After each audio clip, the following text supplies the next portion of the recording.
All right, good afternoon, everybody. If you are hearing me, just let me know and also confirm if you are seeing, and we're gonna begin now. So we're gonna pick off where we left off last night. So we're going straight into solving. The last thing we did was algebraic fractions, and I think we did a good job with wrapping that up. And so we're going to move right along into solutions of linear and quadratic equations. All right, so if you guys are ready, just post ready, and once majority of persons respond, we will begin.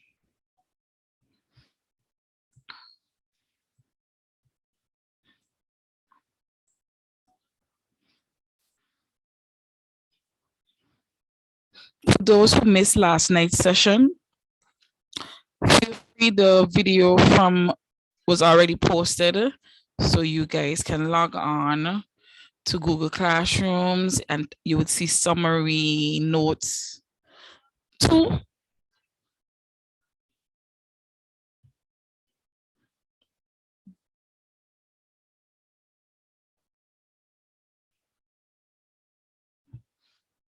All right, so based on what I'm seeing, it seems like we are ready. So first thing first, let's evaluate, make sure we understand anytime we see solve in math, especially when it comes to algebra, it really requires you to find the value of the given variable. So, do we know the difference between a linear equation and a quadratic equation?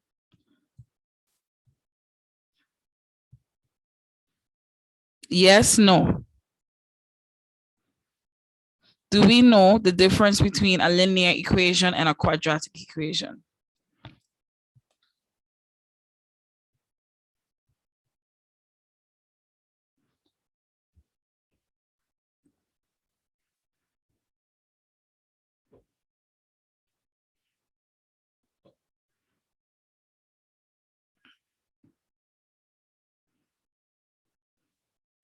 So, if we look at these two equations, we would see that one is linear and one is quadratic. What makes this linear? The power on the x is 1. What makes this quadratic? The power on the x is 2. Okay, so obviously we cannot solve these two equations the same way. So what I'm going to do is just quickly go through some examples of some linear equations, make sure we understand how to solve. And in maths, we know we have to do what? Transpose to solve. You don't know what transpose mean? It means you do the opposite to get rid of stuff. So for example, in this equation, we have x plus 3 equals 5. I want x alone because I want to get the value of my unknown variable. So what I would do is move this plus 3 over. This could only happen with addition and subtraction. You can only move over the equal sign when it comes to addition and subtraction.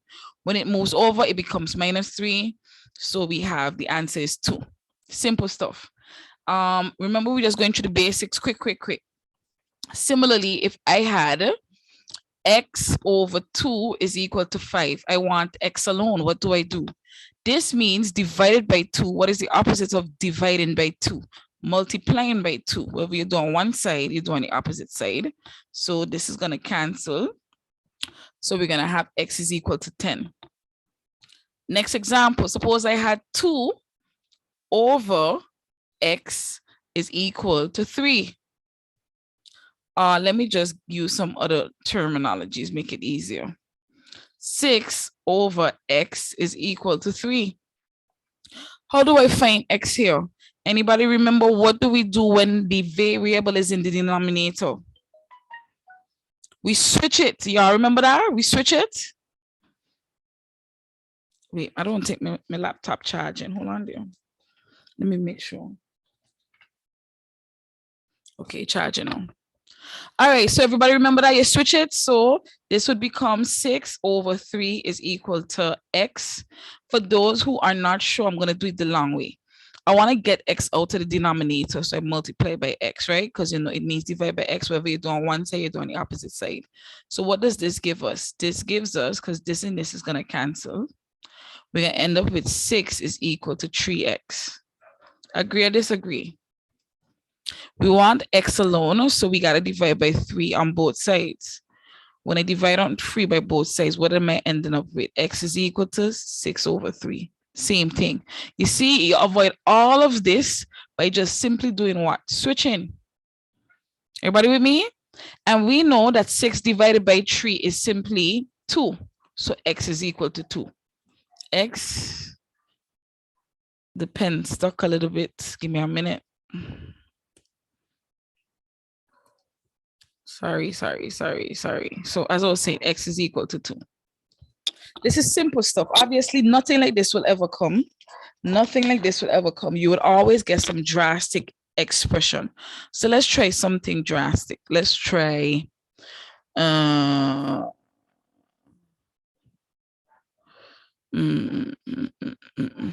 me try and make up something now. 6 plus 3 over p is equal to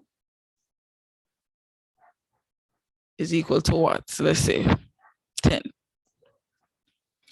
All right, how do you find p here? What would be the first thing that you get rid of? You got to get rid of the excess. So 6 would be called an excess. So we move it over. Everybody following me so far? Let me know. 3 over P. I'm a little tired, so my energy is a lot lower than yesterday. So I just need you guys to work with me, okay? Today's class is going to be way shorter because we're just finishing up yesterday. So we're going to end up with 10 minus 6.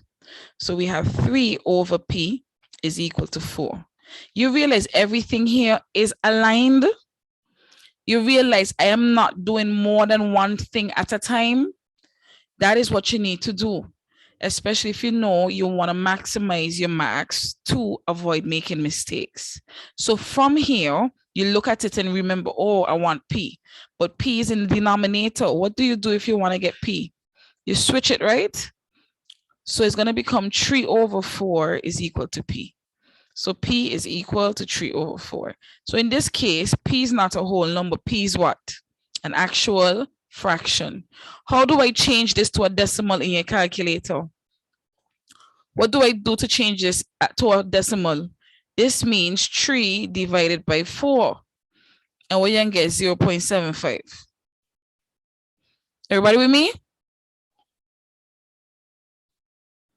What is the opposite of squaring? So x squared. What is the opposite of squaring? The square root, right? How do you get rid of a square root? You square it. So to get rid of a square, your square root cancels. To get rid of a square root, you square. All right, now let's look at some inequalities, because solving inequalities is a part of solving equations. What does that mean? So if I gave you x is greater than or equal to, let's say 5. We already know these values. That would be 5, 6, 7, 8. But suppose you have an equation that looks like this. 2x in the middle. X is less than or equal to 10, which is greater than or equal to, let's say 8, or let's say 4. How do you solve for this? What do you need to find if you're trying to solve? You're trying to find x, right? So that means you need to do what to get x by itself? Get rid of this 2. What do you do to get rid of this 2? You divide. But what do we know? If we do something to one term in an equation, we have to do it to all. So even though it's 2 on the opposite sides, you do the same thing. So this is going to cancel. This is going to become what? This is going to become 2x, and this is going to become 5. So everybody, what are the elements of x that are appropriate for this range? List out all of the values of x.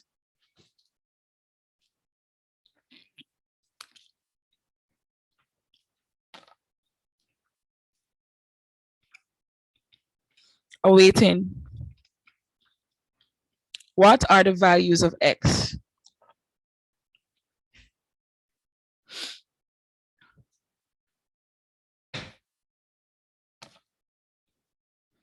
All right. Keeping in mind that x is less than, or sorry, greater than and equal to 2. So x must start off with 2. So it's going to be 2, 3, 4, 5. Everybody see that? Do we remember how to draw this on a number line? Because this does come a lot too. So if I have a number line, this is my 0, this is 1, this is 2, this is 3, 4, 5, 6. What type of circle would I use?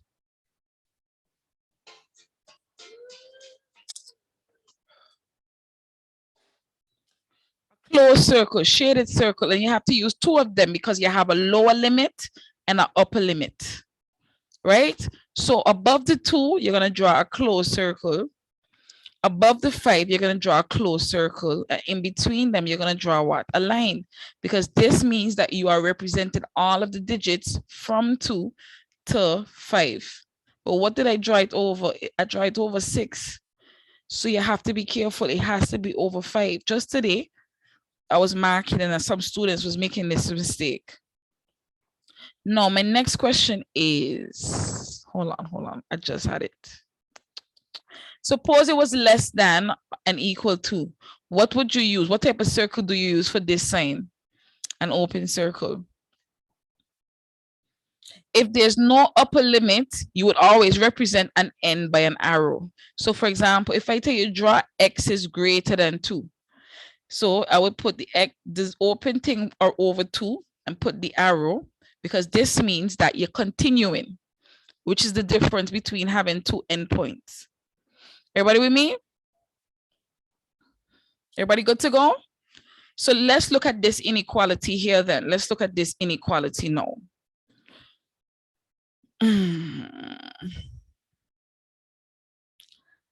5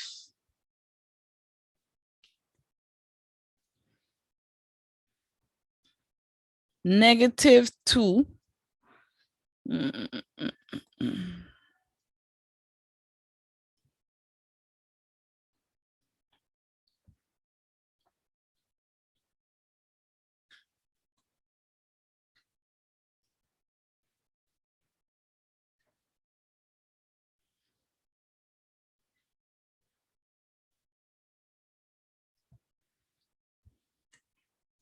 All right, so let's look at this. What should I divide by in this example?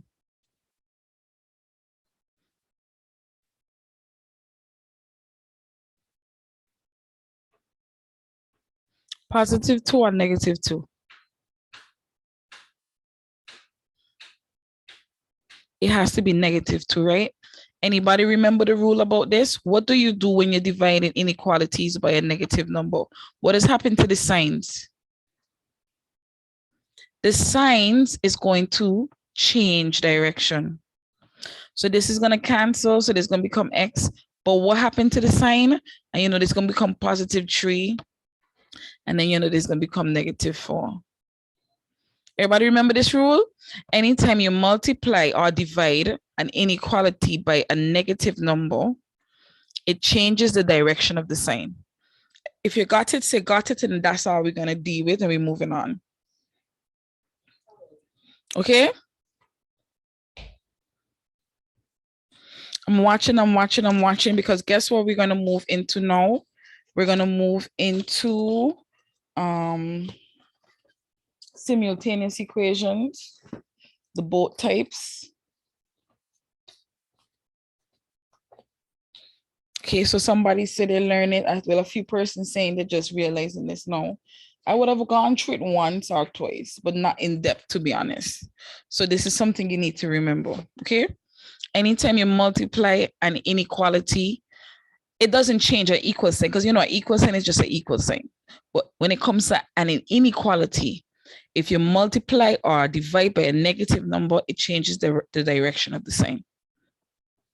All right, so let's move on to simultaneous equations. How many people know how to solve these? Be honest. But it's a little trickier.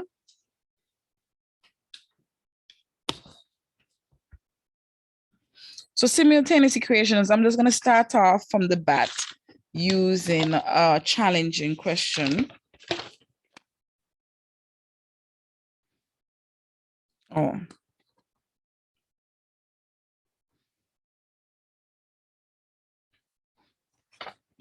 So we're going to go through simultaneous equations now. There are 2 types of simultaneous equations. So we're going to go through the steps of no. So let's go. Should I start off with an easy one?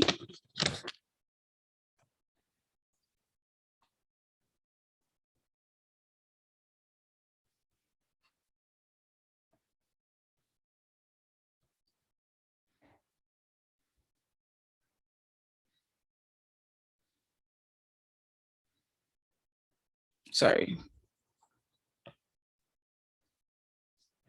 But I want to go through an easy one just to make sure we understand the steps first. See what I mean?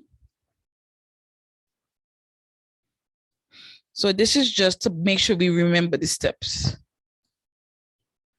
All right, so let's go. Let's run through the steps. What is step 1? We need to label the two equations given. Easy. 2, we need to decide who we're going to eliminate. So which one would be the best one to eliminate, the x's or the y's?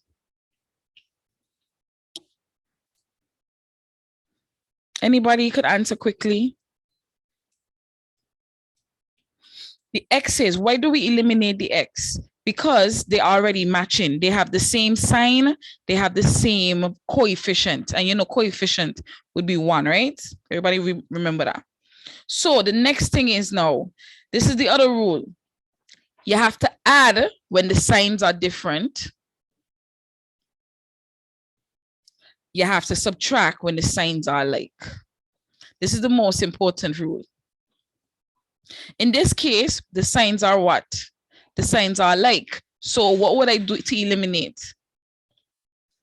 My screen frozen a little bit, so just give me a minute. Okay, so we're gonna say eliminate x by saying equation 1 minus equation 2.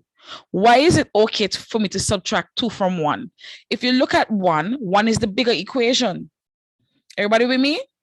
Sometimes it's the other way around. And if it's the other way around, you have to switch it because the bigger equation should always be at the top. It makes it so much easier to subtract. Agree or disagree? So let me go. We got x plus 2y. This is easier. You ain't getting nothing like this. Just saying.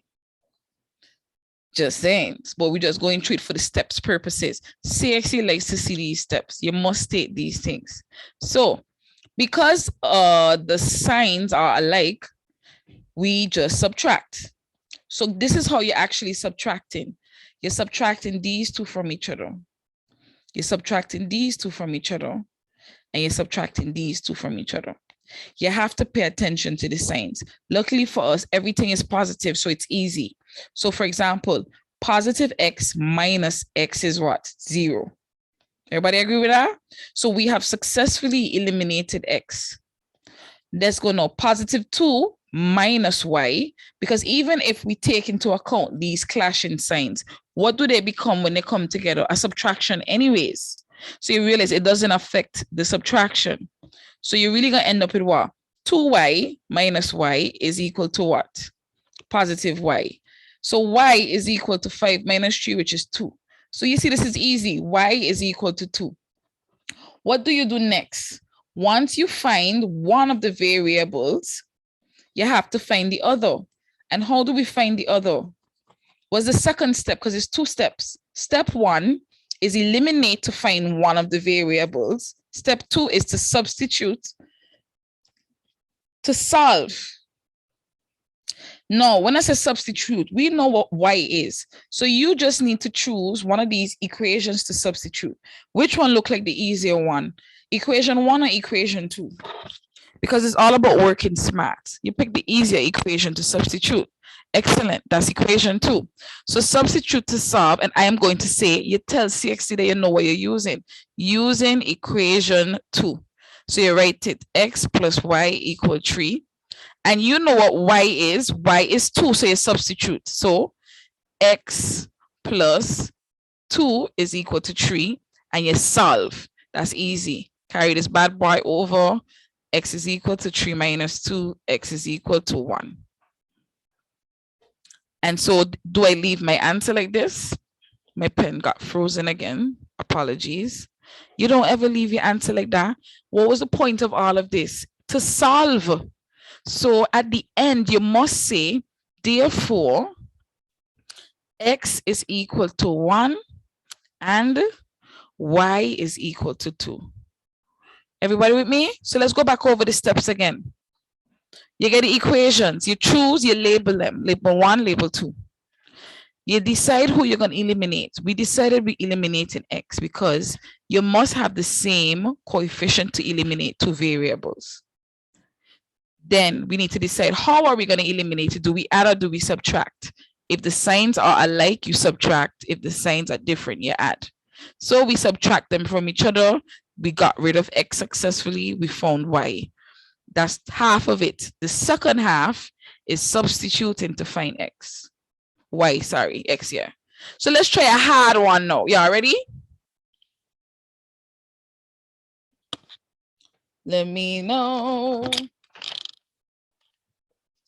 Gave a class this one to practice, and they fell apart. They fell apart big time. Big time. Bigly. You need your calculator. So get ready. This one's still easy because it has similar signs. Whenever you got two positive signs, it's still easy. So I'm going to give you one with two signs that are not positive, but let's try this one first. All right, so let's go. Here we have 5x plus 3y equal 27, 2x plus 5y equal 26. Here, it really don't matter which ones you try to eliminate because you realize none of the variables have the same coefficient. So x have two different coefficients, y got two different coefficients. So I am just going to choose x. So I'm going to label 1, 2. You know why I would choose x? Because it's easier to change 5 and 2 to 10 than using 3 and 5 to turn it to 15. Everybody see what I'm saying? Talk to me in a minute if you check what's going on. So what do? I multiply equation 1 by 2. I multiply equation 2 by 5. So that is going to give me two brand new equations. Remember, every term is being multiplied by 2. Not because I say equation 2 is everybody. So what we're going to end up with 10x plus 6y is equal to 54. And this is a new equation. This is what we'll call equation 3. Same thing with the next one with equation 2. We end up with 10x plus 25. Sorry, pen got frozen again. Plus 25y equal 130. Equation 4. No, look at this here now. This is what students is kind of get lost by. Which one should we do? Should we say 3 minus 4 or 4 minus 3? Because obviously the signs are like, so that's easy. We know we got to subtract the 2. But who should be subtracted from who?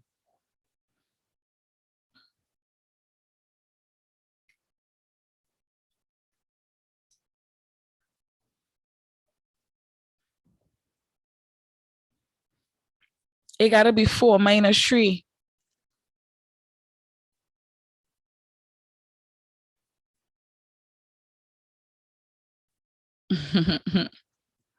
So this is the correct approach.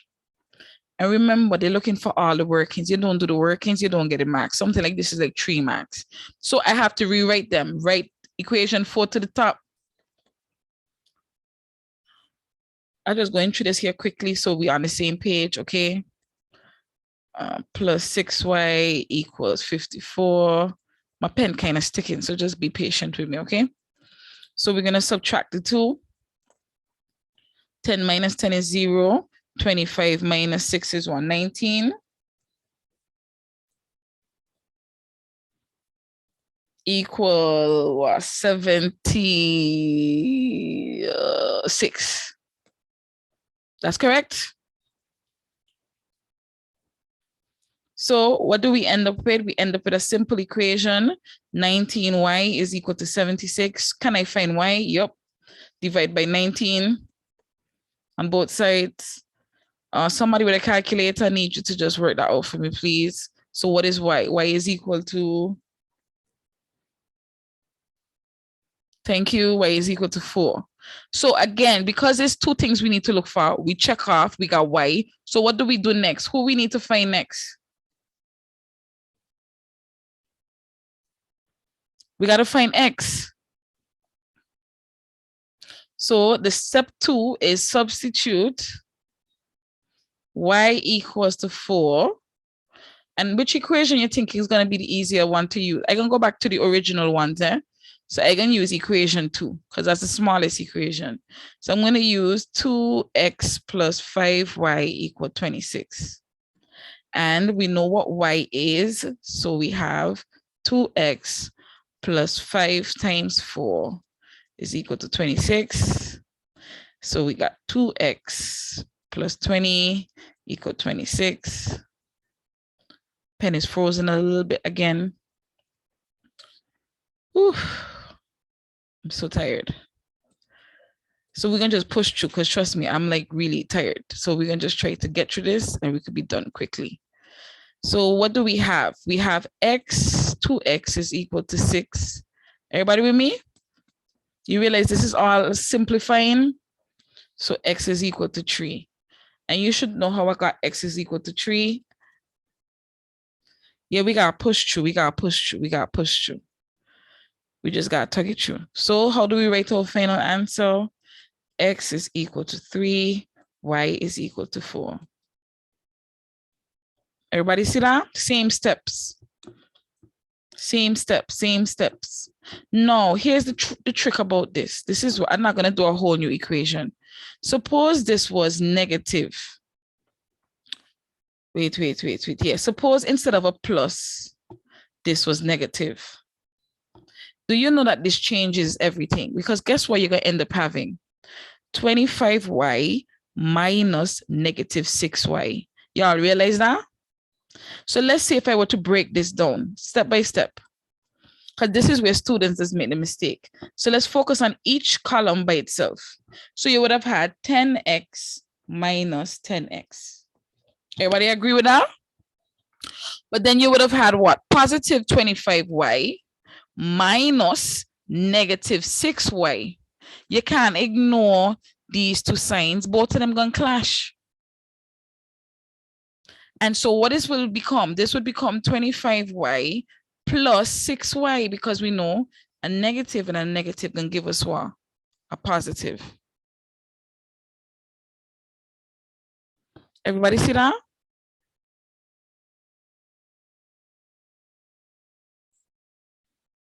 I just need you to make sure you understand that. So we don't need to do a whole example about that alone.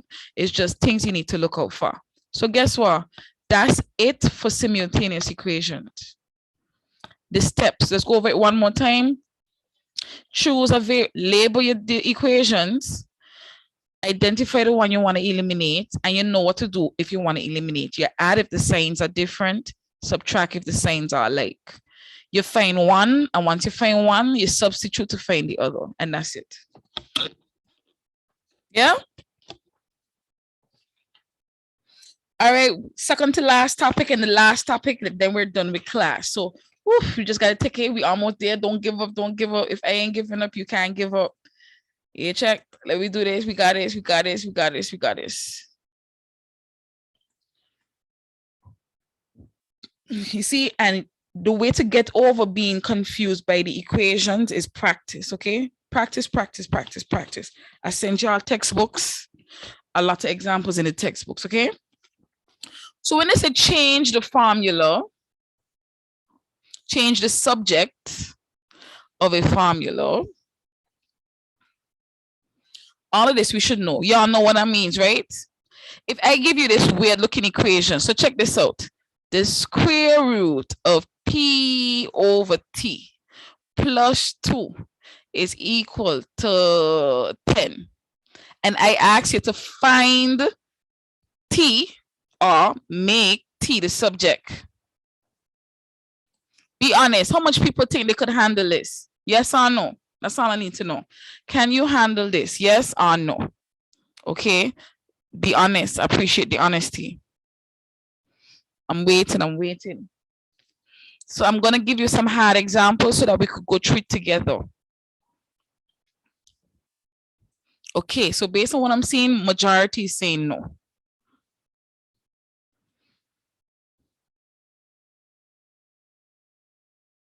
Okay, no clue, no problem. No, everybody understand what to do when you're transposing? Answer that question. That's all you got to do. Now, the hard part about this is making sure you transpose correctly. So let's break it down.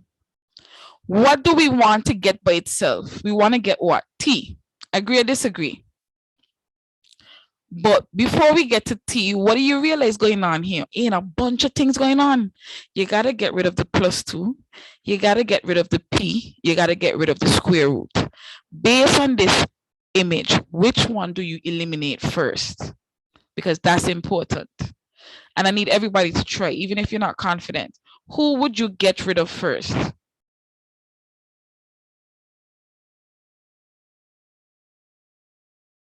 So I'm telling you, everybody said something different. It will have to be the square root. And let me explain why. Can I get to t? What is the first thing blocking us from t? Look at it. Who blocking? Who is the first? Oh God. Oh God. When I tell you my tongue, let's do some things. There. A lot of muscle. Let me go again. Let me go again.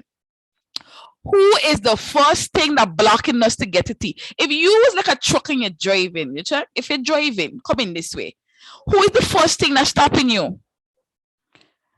Everybody see what's stopping you? You can't even touch T.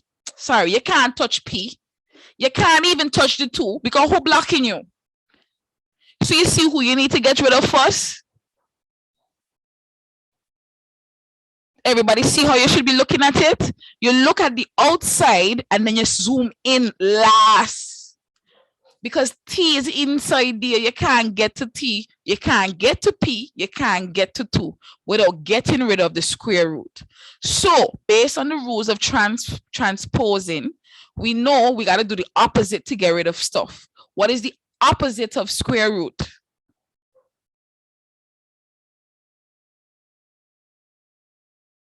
Let me go to man them. Let me go. We got to try shake off. We're feeling of being tired and zoning and focus. Squaring is the opposite of square root. So guess what you're going to got to do first? Put all of this in a bracket and square it. But what do we can't forget? What you do on one side, you must do on the opposite side. Hello? Are you with me now? So when you check this out, what's going to happen? The square and the square root going to cancel. So guess what we're going to have now? Now we gain some nakedness. We don't take off the jacket. We take off the jacket. We're looking like we're closer to T now, isn't it? Good. Who should go next? Because this is the key part. Understanding who should go next. Let's go. Who should I go next? And guess what? Everybody talking about P. 100 ain't got nothing to do with T because 100 on the other side. You always get rid of the tail. Hello? This ain't something extra that easy to get rid of. This ain't like extra junk. This ain't like things on the side. Ain't even attached to T. Everybody see that? And isn't this easy to get rid of next? By doing what? Just moving over. Hello? For the purpose of clarity, let me just leave this as 10 square for now. So 10 square. Everybody see that? So what we're going to end up with now? We're going to end up with P over T is equal to 10 square plus 2. What do we do next? You realize we want T? Thank you. It is minus. Thank you. It moves over, so it becomes minus. Yes. So let's go, peoples. How do we get T now? Where is T? Do I multiply by T? Do I switch T? What do I do? If you realize T is in the denominator, what is the rule that I taught you when T is in the denominator? That whenever the thing that you want is in the denominator, you switch it with the thing on the opposite side. Hello? So P gonna stay. And instead of T, you're gonna end up with 10 square minus 2 is equal to T. And guess what? That's your answer. Only because we could square 10, we would further do this. So this would become what? P over 100 minus 2 is equal to T. So it's the same thing as saying P over 98 is equal to T. And because T is the subject, it got to be in the front. So T is equal to P over 98. Let me zoom out, take a T in there for a minute. Was that really hard?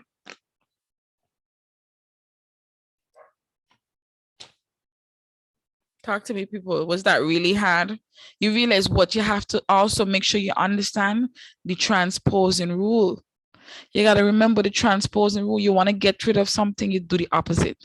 The hardest part is making sure you move the right thing first. Y'all ready to try another one?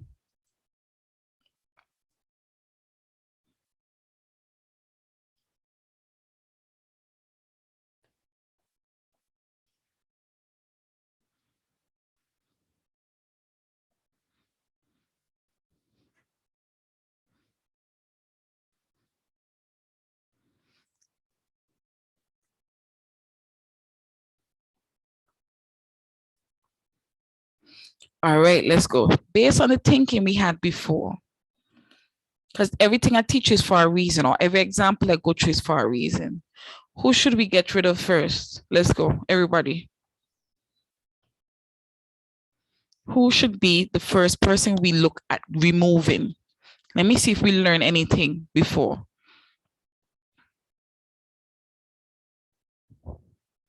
Excellent. It got to be the tree. Because look at it. When you look at the position of X, which is what you want, look around X. What you should realize is obviously this is the first barricade. You can't divide something by X and then you're trying to get X, but the tree blocking you. Right or wrong? You can't even move the two. Why you can't move the two? Because the tree blocking the two as well. Talk to me. Everybody see what I'm trying to show you? All of these examples are intentional. They are intentional. It's for you to understand how to think. All right. So when you look at a question like this, you should say, let me get rid of this tree first because it's blocking the two. It's blocking. I can't even move the two because the tree blocking the two. So what does this mean? This means divide by 3. All of this is being divided by 3. So to get rid of it, what do? You multiply by 3. Whatever you do on one side, you do on the opposite side. So this and this gonna cancel. So what we're gonna end up with, x squared minus 2 is equal to 12. Hello? Where we at? Everybody with me? Talk to me, talk to me. Okay, who next to go? Who next on the chopping block? Who's next on the chopping block?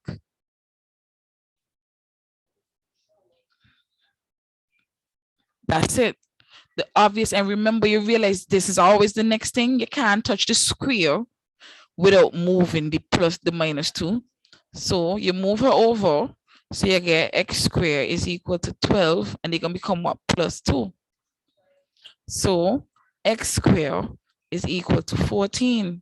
The man them ain't ask for no x squared. What they ask us for? They ask us for x. How do we eliminate the x squared? By square root. Excellent. So we square root both sides because we know the square root and square can cancel. Whatever you do to one side, you do to the other side. So x is equal to the square root of 14. Because this is not a square number, you gotta choke that inside your calculator.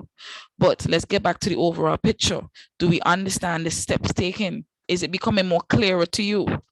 Because this is also a way of transposing. You know, you gotta transpose for everything, right? Transposing is the most important, the most used skill in math. If you're with me, say you're with me, please, because we're moving right along to factorization, which is our last topic for this evening. And we will be done with algebra. The only other thing for algebra that I want us to touch on is stuff from question 8, because question 8 is the advanced algebra, but we did that already. So it's really for you to go and do what? Look at the video. Even if you're laying down and you watch it till you fall asleep, guys, please make use of the videos. Okay. All right. So let's jump into factorization. Factorization need a whole thing by itself. So I man Rastafari, ever living, ever life, Jah, gonna open up a whole new slide. Don't watch how much slide it is. We ain't going through all of this. This is just a quick thing. All right, so the list of factorizations, my dear friend. Why is factorizing important? When we solve, so let me go back here. Yeah, remember when we were solving linear equations? Linear equations, to solve them, it's easy. You just transpose. But when it comes to solving quadratic equations, do you remember the different ways to solve quadratic equations? quadratic equations. That's equations that look like this. Ax squared plus bx plus c. The three ways to solve. One is using factorization, which we did a lot of. What is the second one? Using the quadratic formula. Do we remember the quadratic formula? Be honest. You don't need to memorize it because this comes on the formula sheet. And three is completing the square. Now I'm going to be honest with you. We have not done much of completing the square because it's something that was very extensive. We did these two. To be honest, I would like to do this, but it has to be by a class by itself. Okay? So if you are willing to have an extra class by itself just for that, I am open to doing it, but we have not really touched completing the square. Y'all would want to do a class just on completing the square, even if it's just 1/2 an hour.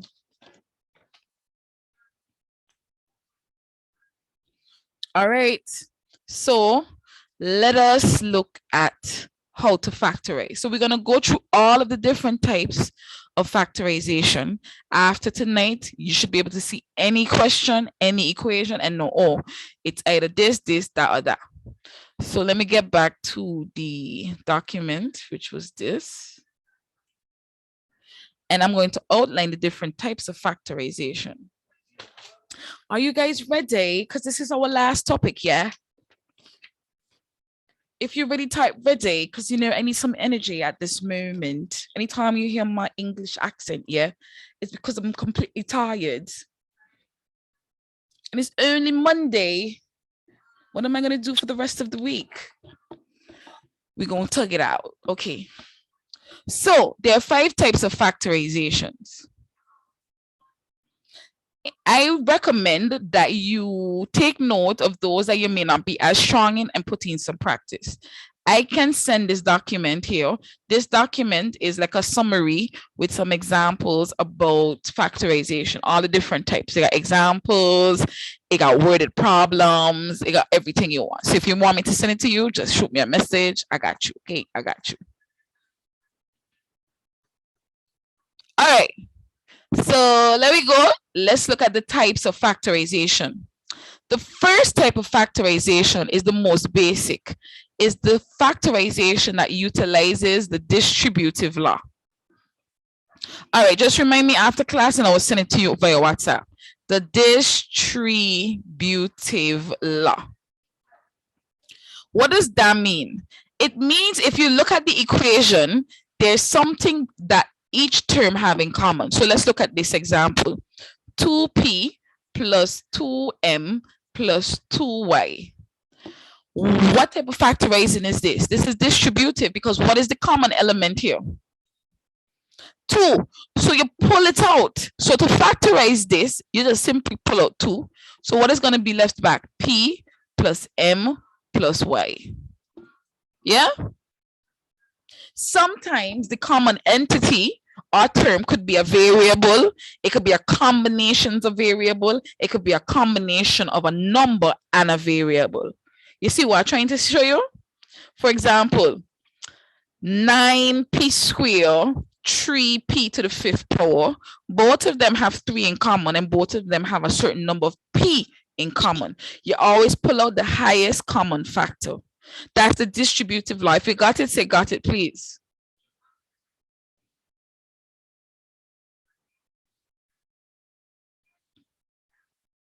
I'm watching. The next type of factorization is grouping. This is probably one of the easier ones to identify because grouping always has 4 terms. And how do you know it's by grouping? Usually, there are always 2 terms. So for example, if I give you ax plus by plus ay plus by. Sorry about that. I don't even know what that is. That's supposed to be abx. Now, if you really look at this, isn't there 2 of these things I could group together? Look at it. It's 4 terms I could group this AX and this AY. I could group this BY and this BX. Everybody see that? Or I could even group it another way. You could have grouped it another way. You could have grouped the AX and the BX and the BY and the AY. It doesn't matter because guess what? At the end, you're going to end up with the same answer. So what do? Write the two terms that are alike. So I would write AX plus AY plus BX plus BY. And you group them. So these first two come together, these second two come together. And just like what we did before, we use the distributive law to factorize each bracket. So for the first bracket, what's common? A. So what is left back? X plus Y. Second thing, what's the common in the second bracket? Plus B. Please note, I pulled out plus B. Because sometimes you could pull out a negative. You see what I'm saying? Hello? And so what you have left back? X plus Y. How do you know that you are going correct when you're grouping, factorizing by grouping? You see when the brackets match. So since they're matching, I could pull out that bracket, X plus Y. And what is going to be left back? A plus B.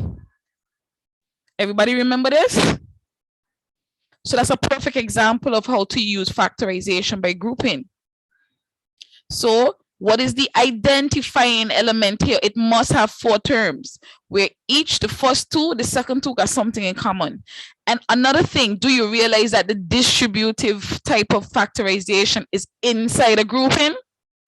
Grouping is really the first two steps, but the real factorization used here was what? In a distributive law. Yeah, see what I'm showing you? So it is possible to use another method of factorization in a different one. So that's the first two. How y'all feeling about the first two so far? Good? Third one, quickly, we're going to go through it quickly. Third one is the difference of squares. This is self-explanatory. You have the difference of two squares and you should know how a square number looks. So let's do a quick drill. It would be, for example, a square minus b square. That's straightforward. So let me ask this question. 4m square, is this a square term? Quickly, yes or no?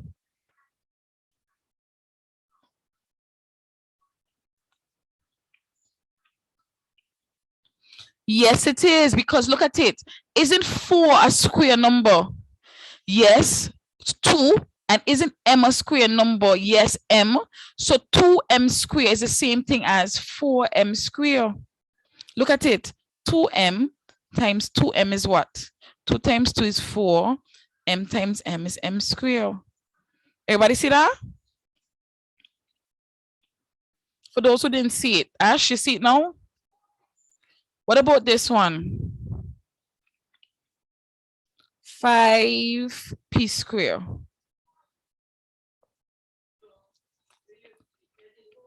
Yes or no? Is this a square number?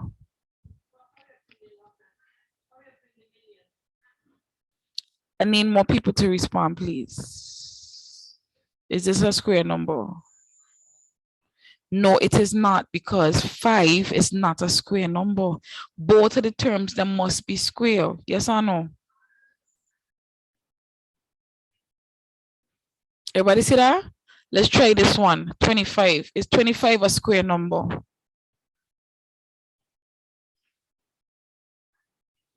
Is 1 a square number?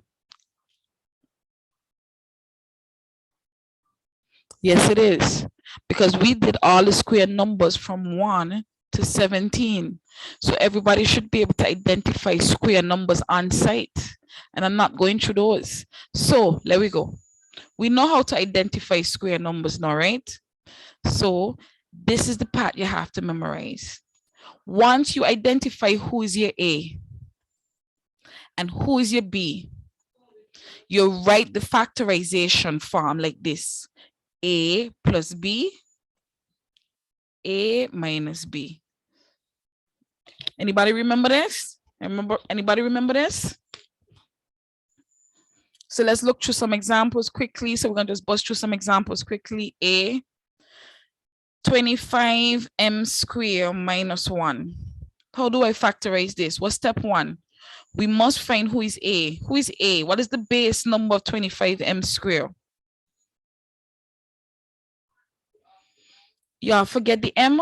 It's going to be 5m. That's why I give it to you, you know.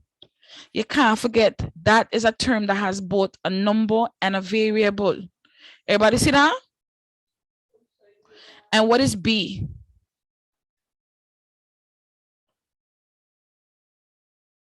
Not -1. It would just be 1. Why? Because remember, it's the difference of two square numbers. See that? So how do I factorize this then? Remember the formula, because this don't come in the exam. You have to memorize this. It's going to be A plus B. What is A? A is 5m plus 1. Open bracket, 5m minus 1. Everybody with me? Let's try another one. B. P square minus 16 Q square.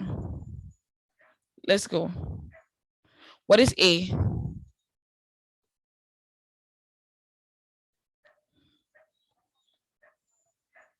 Excellent. A is P. What is B?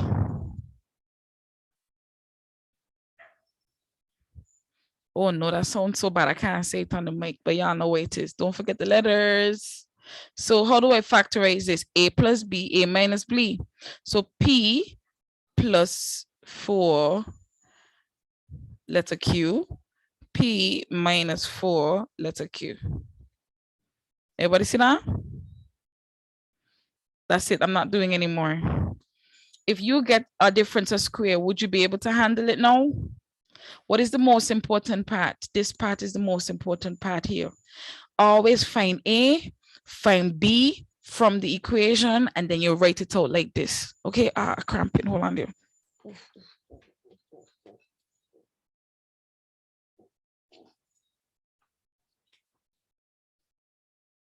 All right, so let's move on. You have the difference of square, and there's another one. Perfect square. Be honest, how much people remember the perfect square? Do you remember the perfect square?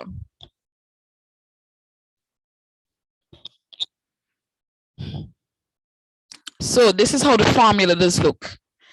A square plus 2ab plus b square. That's how it does look. What does this mean? It means that the two n numbers must be square numbers. Everybody see that? The perfect square has two, and the truth is it got two versions of this. So let me just identify the two. It got one with a plus and one with a subtraction. Minus 2ab plus b square. So let's do both of them together. So the ends must be two square numbers, and we're gonna be in the middle. What is the most important thing? When you find out who is A, because you have to find out who is A always, right? So you find A and you find B. And what is the third thing you must find? You must find 2ab, and you must make sure that when you calculate it, it is equal to whatever is in the middle. Everybody see that?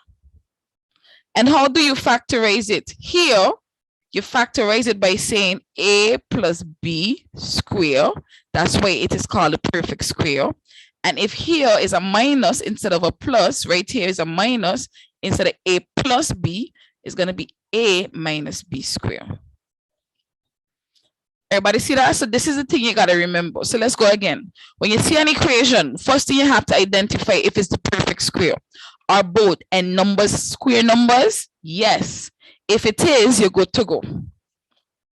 But you can't just assume it's the perfect square. You have to make sure that the middle term is 2ab. So y'all ready to try one? Hello. We got one more after this. So let's try this. X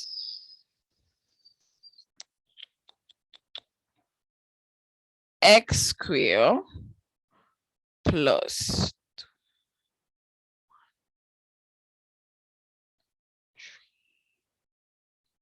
6x plus 9. First thing first, this is a quadratic equation, yes, but is it the perfect square? That's the question to everybody. Is it the perfect square? You can't just guess, you know, you gotta find out. Who is A?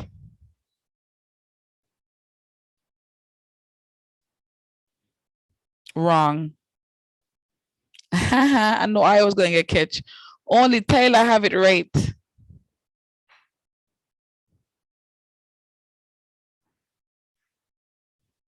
It is 1.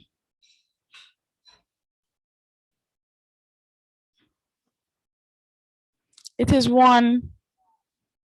What is the coefficient here? A 1. 1 in a square number.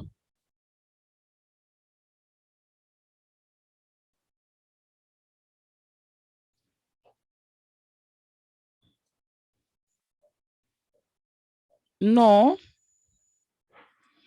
Okay, let me break it down. It's not that you're wrong. Let me don't say that. Let me don't say that. Let me don't say that. Let me don't say that.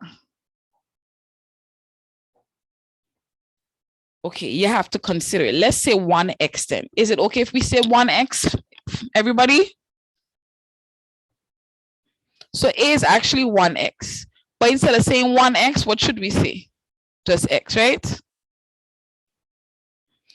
B is what? What is B?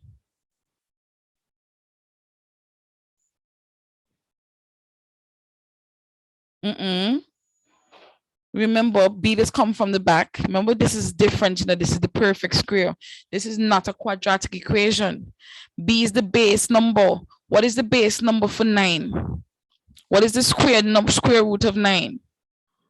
3. Everybody see that? So how do we know that this is the perfect square? If we find 2AB, what does 2AB mean? 2 times A times B, right? So let's test it out. 2 times A, what is A? A is X. Times B, what is B? 3. When I multiply these three things together, what do I end up with? 6x, right or wrong? Everybody seen it? So that means that the middle term is correct because the middle term, check out. So this is the perfect square. How do we factorize the perfect square again? What is going to give us? A plus B to the square power, right? So what do I write then? What is the answer? X, which is our A, plus 3, which is our B, in square brackets, square. Hello, y'all okay?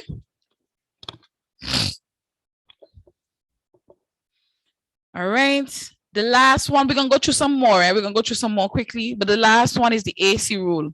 Now, be honest. How much people remember the AC rule? Because I remember going through this a lot.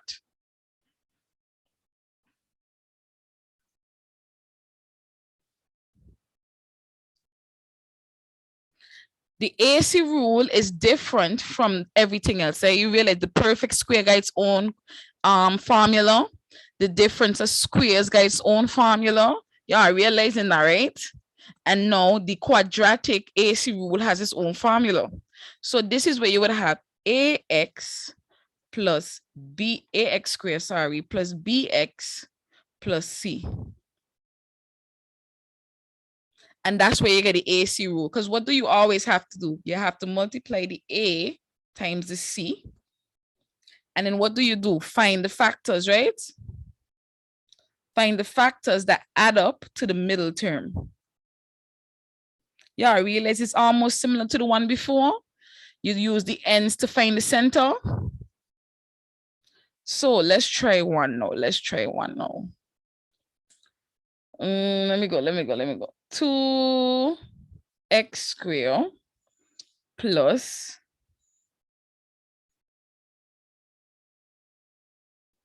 5x plus 6. Be honest, how much people think they could handle this here? How much people think they could solve this? So I'm going to go through it normal. This is not the perfect square. Why is this not the perfect square? 2 is not a square number. 6 is not a square number. So you know you can't use the perfect square rule, right? So we have to use what? The AC rule. So the AC rule says to multiply A by C first. Sorry, this is a mistake. This should not be 5. This should actually be 12. Sorry. Hold on there. 7. All right, so let's go now. 2 times 6, and keeping in mind, what do you have? Positive 2 and positive 6, right? So 2 times 6 is 12. What factors of 12, when you add them, give you 7? Is it 1 and 12? No. Is it 2 and 6? No. Is it 3 and 4? Yes. Everybody see that? So what do? We break up the center term by using these two numbers. You don't have to go in order. You group them based on what makes more sense.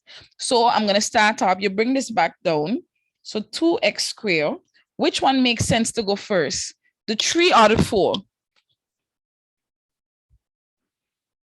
Think about it. Wouldn't it be the 4? 2 and 4 don't match together. And 3 and 6 won't match together. Everybody see what I'm trying to show you? Remember, the purpose of this is to change 3 terms to 4. So you have to use the 3 and the 4. So you're going to have to write 4x plus 3x. Why didn't I write 3x plus 4x? Remember, what is the next step? You have to keep in mind, what's the next step? The next step in factorizing by grouping. Isn't it smarter to group the 2 and the 4 and then to group the 3 and the 6? I intentionally gave this question so you could see what I'm trying to show you. Let me know if you've seen it. We almost done. This is the last factorization for tonight. Well, forever. And that's it. After that, we're just going to look at the quadratic equation and some other stuff, and then we're done. All right, so we should be able to take it from here, because what is the next step? So let's start over from the beginning. Find AC. That was 12. Find the factors of AC that gives us the center number. When you add it to give you the center number, that's 3 and 4. Rewrite using 4 terms instead. So you use the 3 and the 4 to break up 7. That's how we get 4. And the next step is group, factorize by grouping. And everybody should be able to handle it from here, right? Being honest. What is common between 2x squared and 4x? That would be 2x. When I pull out 2x from 2x squared, I'm left back with x. Plus, when I take out 2x from 4x, I'm left back with 2. So let me pause here. Everybody agree with that?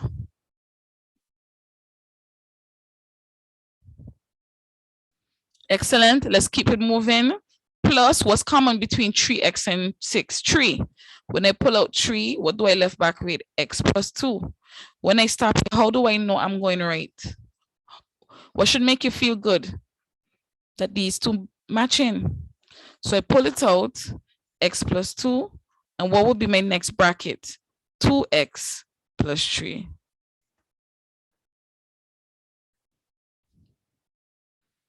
Everybody see that? And that's your final answer. So this is a recap of the AC rule. Find AC, find the factors that add up to the center number, rewrite it using 4 terms, and then you factorize by grouping. So the last thing we're going to do is skip forward and look at the quadratics, solving by quadratics. So let me just zoom in so we could get, I just skim through. Expand. We have no problem with expanding because we did this. Everybody can identify all of this as being the differences to squares. Y'all seen it? Talk to me. So all of these here, it's easy for us to identify as a difference of square. A square by a square. Square minus a square. Square, square, square, square. You see, this is good training for your eyes to see it so you know how to identify. All of this is different to square. Let's move down. Anybody could tell me which type of quadratic equation is this? Is this the perfect square or is this the AC rule? Just by glance, just a guess. Perfect or AC? Yeah, man, because look at that. Start with a square, end with a square. And then in the middle is the 2AB. See that? Start with a square, end with a square. In the middle, 2AB. Because what? A is X, B is 5. So 2 times 5 times X, 10X. Seen it? Oh, but I seen it, you know. Same thing here. What is A? A is X. So that's 2 times X. What is B? B is 4. So let's see if we get 8X. Yep. 2 times 4 is 8X. So you realize this is perfect square. So let me know if you are seeing it a little better now, especially the difference between the types of equations.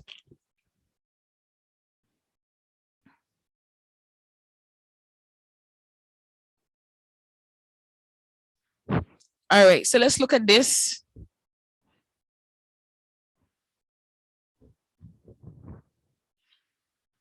I'm looking for solving, factorizing. We did distributive already. Factorize the following equations. We did that using the AC method. Yes. Now I want us to look at the quadratic formula. Factorize using the quadratic formula. Here it is. Here it is. Here it is. Here it is. Everybody remember this?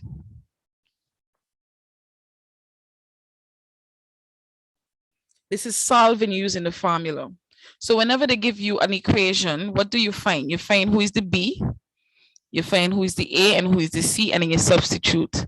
So please make sure you remember how to use it. And everybody remember you always get 2 values.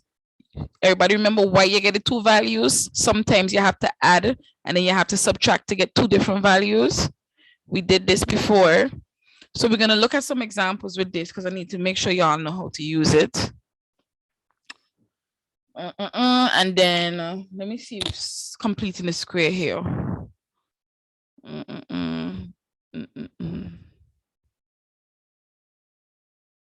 Oh, we did this. All right, remember this? How do you know whether a quadratic formula is giving you a happy smile or a sad smile? When A is positive, which is the first term, you get a happy smile. When A is negative, less than 0, you get a sad smile, a sad face. Y'all remember that? We talked about this before in paper 1. I hope I remember, you know. So let's look at this, and that's where we're going to end class, the quadratic formula. So in this case, they gave us the values of all the letters. But if you were to be given an equation, what would be A in this expression here? Look at this equation. What is A from this?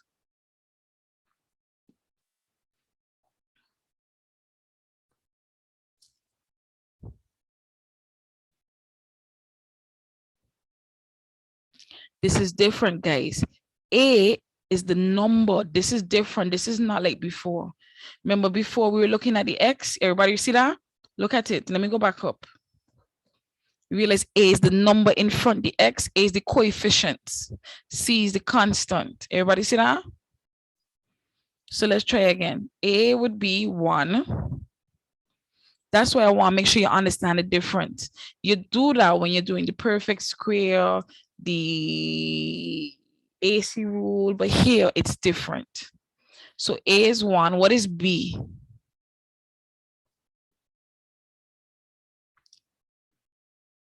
What is B?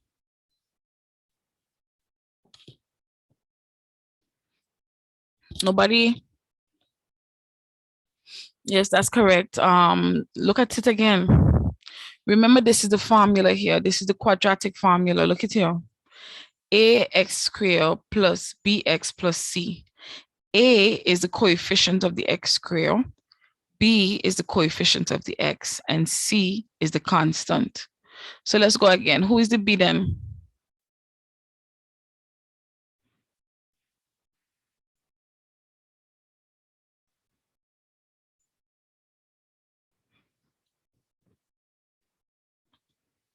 Come on, guys. Who's the B? This is the equation we're looking at. We know that A is 1 because there's no coefficient, so it has to be 1. B must be 5. And C must be 3. So you should be able to find these numbers on your own, yeah? Because we did this already as well. All right, so we agree A is 1, B is 5, C is 3. So you know you have the equation, so all you do is substitute. But let me write it out quick. X is equal to negative B. Suppose B was negative, you know what would have happened here, right? It would have been a double negative. Please always put the information, okay? But because B is positive, it's just negative B. So negative B plus or minus the square root of B squared minus 4AC over 2A. So all it did was replace all of the letters with the numbers. So B, 5, they put back the plus and the minus, the square root, 5 squared minus 4AC. So let's get back here now. This is the part what is true of students all the time. This is not hard to find. Is this hard to find on your calculator?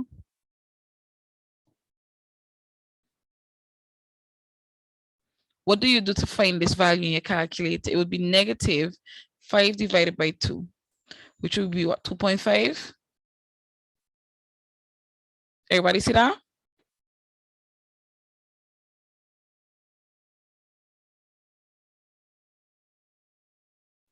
Plus or minus. This is what is intimidates students. When you put this in the calculator, you're gonna get a number.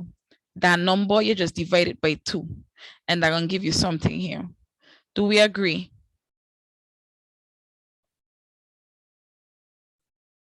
So this is the part I want us to make sure we understand. Let's call the answer, let's just for a random number. So let's say, give me the actual answer. See, somebody square root 13 and divide by 2, tell me what answer you get. Let's just be exact. Thank you, Janelo. So you get 1.8027. Anybody realize what this thing mean? This thing means 2 things. You're going to take negative 2.5 for both of them. Do you agree? But one, you're going to add this number, and the other one, you're going to subtract the number. So the first one, you're going to add 1.8027. The other one, you're going to subtract 1.8027. So that's how you get your 2 values. Hello, are you with me? So this is going to give you one answer for X, and this is going to give you a second answer for X. And guess what? That's it. Don't mind all this drama. All this drama ain't even necessary. This is just more of an advanced breakdown of the answer. Everybody with me? All right, so that's where we're going to end tonight. So we have officially covered everything. The only thing that we needed to touch on a little bit more is solving using factorization. So let me just go back quickly, because we know how to solve using the equation. That's what we just did just now. But when it comes to solving using factorization, you have to remember what to do. So let me just show you something quick.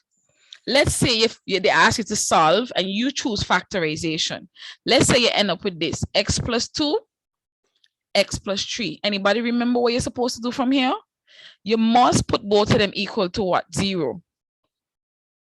And since you equal this to 0, what does this mean? It means x plus 2 is equal to 0, or x plus 3 is equal to 0. Anybody remember this? Where you break it down? So you put this bracket equal to 0, or that bracket equal to 0. And then you solve. This is easy. X is equal to negative 2, or x is equal to negative 3. Everybody remember that? So whenever you're using factorization as your method of solving, you factorize, you get your answer. But you cannot forget that you have to equate it to 0 and solve, actually solve. You must have a value for your x. And once the equation is a quadratic equation, you must get 2 values for x. When it is a linear equation, you're only going to get 1 value for x. When it's quadratic, you're going to get 2. If you got it, say got it. If you don't got it, say don't got it. Because that was the last thing I wanted to go through. Okay, so that's it for today's class.